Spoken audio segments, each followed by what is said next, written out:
Hi అండి. ఈరోజు నేను చీజ్ చపాతీ చేసుకుంటున్నానండి. అందుకోసం మనకు కొంచెం గోధుమ పిండి కావాలి. గోధుమ పిండిలో చీజ్ స్లైస్ ఒకటి వేసుకున్నాను. వేసుకుని బాగా కలుపుకోవాలండి. దాన్ని నేనైతే ఫస్ట్ టైం ట్రై చేస్తున్నానండి. నేను యూట్యూబ్లో చాలా వీడియోస్ చూశాను. అందులో ఏమో చపాతీ మధ్యలో పెట్టుకున్నారండి చీజ్ని. చపాతీ మధ్యలో చీజ్ పెట్టుకుని ఆ చపాతీని క్లోజ్ చేసి చేస్తున్నారు. నాకైతే ఎందుకో అలా కాదు, కానీ ఇలా మనం పిండిలో మిక్స్ చేస్తే ఎలా ఉంటుందో అనిపించింది. ఒకసారి ట్రై చేద్దాం, అయితే సక్సెస్ అయిందా లేదంటే ఫెయిల్ అయ్యింది. నెక్స్ట్ టైం చేయకుండా ఉంటాం కదా అని ఇలా సరదాగా ట్రై చేశాను, కానీ సక్సెస్గానే వచ్చింది. చాలా బాగా వచ్చిందండి. చపాతీలు అయితే ఎప్పటికంటే కొంచెం ఇంకొంచెం సాఫ్ట్గా వచ్చాయి. ఆ చీజ్ ఫ్లేవర్ అనేది లైట్గా యాడ్ అయిందండి, తెలుస్తుంది ఇందులో చీజ్ ఉంది అని మనకు తినేటప్పుడు. ఆ స్మూతీనెస్ వస్తుంది కదా, అదైతే వస్తుంది.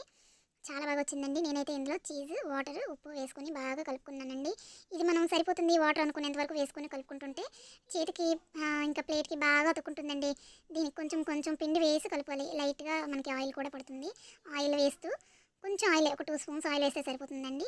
పిండి మాత్రం మధ్య మధ్యలో కొంచెం కొంచెం చల్లుకుంటూ కలిపితే కనుక మనకి దగ్గరగా పడుతుంది, ముద్దగా అవుతుంది. లేదంటే చేతికి అతుక్కుంటుంది. చూసారా ఎలా అతుక్కుంటుందో? నేనైతే ఇంకొంచెం పిండి వేస్తూ కలిపానండి. ముద్దగా అయ్యేంత వరకు కలుపుతూనే ఉన్నాను. చూసారా ఇలా కొంచెం గట్టిగానే కలుపుకోవాలి. గట్టిగా కలుపుకున్న తర్వాత 10 నిమిషాలు నానబెట్టుకుని నానిన పిండిని తీసి ఇలా చపాతీలుగా చేసుకొని పెనం పైన 2 వైపులా కాల్చుకోవాలండి. ఈ చపాతీలు వచ్చి మనకి బాగా పొంగుతాయి కూడానండి. పొంగుతాయి, మరీ చీజ్ మధ్యలో స్లైస్ పెట్టినట్టుగా సాగదండి. పొంగడం అయితే బాగా పొంగుతాయి. టేస్ట్ మాత్రం చాలా బాగుంటుందండి. సాఫ్ట్గా ఉంటుంది.